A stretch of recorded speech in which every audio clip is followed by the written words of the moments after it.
శంఖాన్ని ధరించి ఉన్నాడు. ఆ భరతునికి బదులు రామచంద్రమూర్తే ఈనాడు ఆ పచ్చల పథకాన్ని కళ్యాణోత్సవ సమయంలో ధరిస్తారు. ఓం అర్చద ప్రార్చద ప్రియమేధాసో అర్చద అర్చంతపుత్రకా ఉదపురన్న ధృష్వర్చద అర్చద ప్రార్చద. జయ బోలో రామచంద్ర భగవానికి. తరువాత సీతమ్మకు చేయిస్తే చింతాకు పథకము అంటారు రామదాసు గారు. అదుగోండి అటువంటి చింతాకు పథకాన్ని అమ్మవారికి సమర్పించబోతూ ఉన్నారు. అలా సమర్పించబోతూ 4 దిక్కులా చూపించబోతున్నారు. దాన్ని దర్శించుకోండి.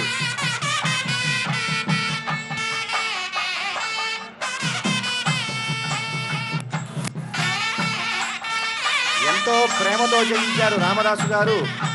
ఆ ఆభరణాలు ఇప్పుడు మనం దాని విలువ తక్కువ అనుకోవచ్చు, కానీ చారిత్రకమైనటువంటి ప్రసిద్ధి ముందు ఆ విలువ అనేది దిగదుడుపుగా ఉంటుంది. అటువంటి గొప్పనైనటువంటి దివ్యమైనటువంటి ఆభరణాలను ఇప్పుడు స్వామివారికి అమ్మవారికి సమర్పించబోతూ ఉన్నారు.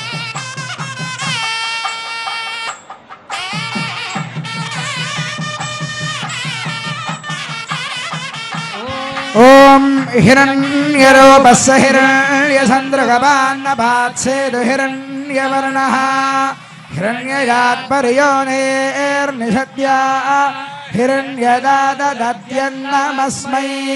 జయ బోలో సీతా మహాలక్ష్మీ మయ్యాకి. తర్వాత సమర్పించబోయేటువంటి ఆభరణము రామమాడ అని చెప్పేసి అంటారు.